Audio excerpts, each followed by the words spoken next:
that will win, there are people that will lose. And nobody can win in any organization. So it's only when you will win and when you're going to lose. So you need to look around you very clearly, and everything that you see is a pool of knowledge. Masalahnya, most of the time we don't see this, and we're always blinded because we choose to be blinded, and because we took upon that we're not going to seek knowledge. Now, the 8th attribute is about setting targets. And I think, my dear friends, aspiring, graduates, you need to start setting targets. I used to ask my son, when he was, in SPM last year, and said, what do you want to be in life? To be honest, he doesn't know. I mean, we as parents sometimes do not guide them properly. But alhamdulillah, today I spend a lot of time with him, over the last few months, doing his, waiting for result, to shape his mind. Because I believe it's important for him to know what he wants to do in his life. Often enough, parents, I'm sure most of you are parents and will be parents one day, you intend to impose yourself to your children because you're trying to relish the glories that you don't have before. But children today are a little bit more sophisticated than what we used to be. So we have to understand that. And my son is a very good example. He has his mind of his own.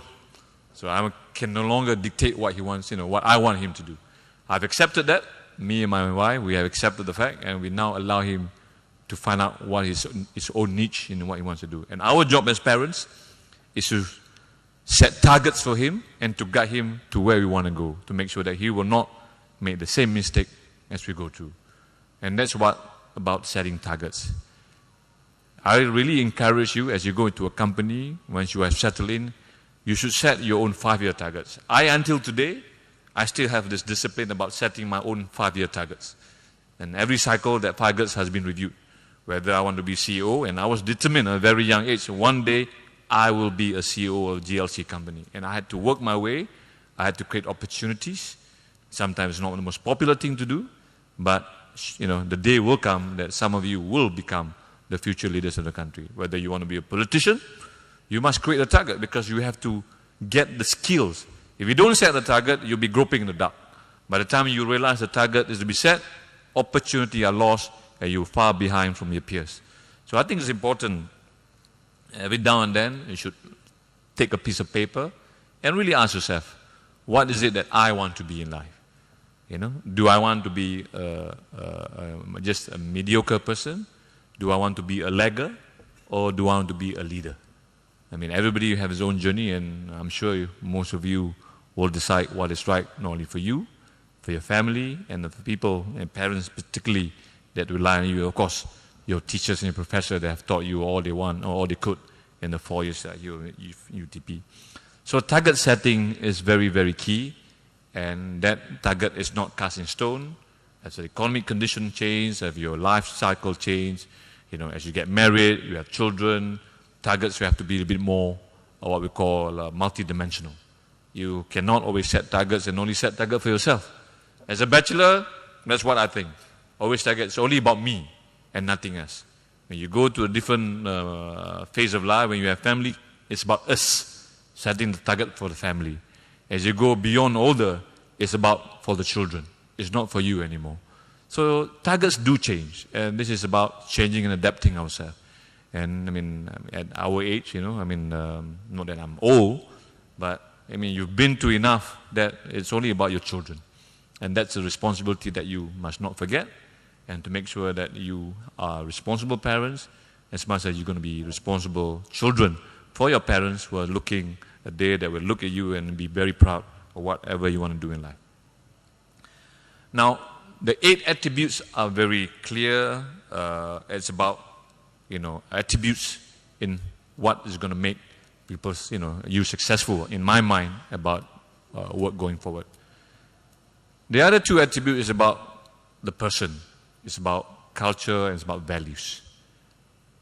The 9th attribute, I believe, is very important, at least to me, is about being humble. I can tell you it's not going to cost you even a single cent. You're not going to drop even an extra sweat But being humble brings you many opportunities. I've learned through life that humility is very important. Whether you are a GLC CEO, whether you are Tan Sri, it's always good to be humble. Because when you are humble, people reach out to you. When you are humble, people open up to you. When you come in a function or an event, you are very high and mighty, people will close. People will keep the distance. And that's not what we want in life. We want people to embrace, because every person in life that you meet will bring you another knowledge. And the more you shy away from these people from you, the more lack of knowledge and capability, of learning that you're going to have. So it's always good to be humble. And whether you are a student, a fresh employee, a professor, whichever the case may be, in my mind, humility is going to be very important. And that should be until you draw your last breath. You should still to be a very humble person. And as a Muslim, obviously, that's one of the attributes that the Quran has advocated. And we hope that being humble will bring you a lot of good opportunities, a lot of good health, and obviously a good career ahead. And most of the time, within the choice of a humble person and a very arrogant person, everything be equal, or even the humble person less, I would rather give it to a humble person rather than to a very arrogant person. Because I know he will do his job with humility, with conviction, and will be committed as compared to the other opposite. So I urge you to be very humble. I'm sure all of you, from what I can see, are very humble and unique people, and I think U2P has taught you well. I mean, your parents have taught you well, and I think that's a good start. It's a very a challenging world out there, and I think you need to know where you stand in going forward. Now, the very last attribute that I think is very important to me in my journey, at least I'm not sure about the rest of you, is to have your faith in your iman. As a Muslim, we can only plan, and I believe and with full conviction that we can only plan. The one that decides Allah subhanahu wa ta'ala.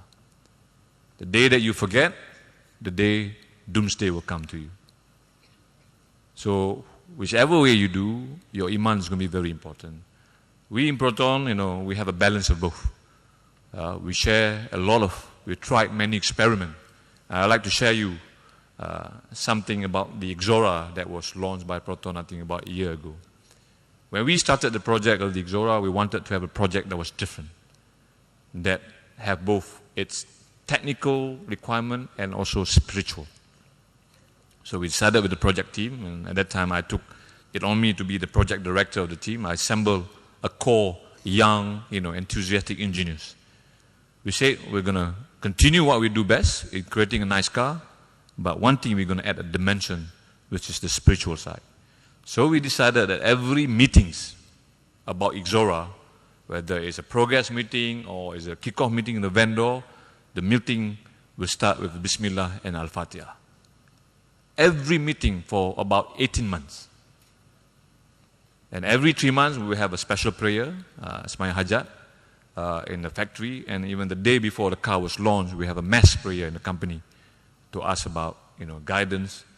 Because I believe we can make the best car, but it's Allah who's going to decide whether people are going to buy the car or not.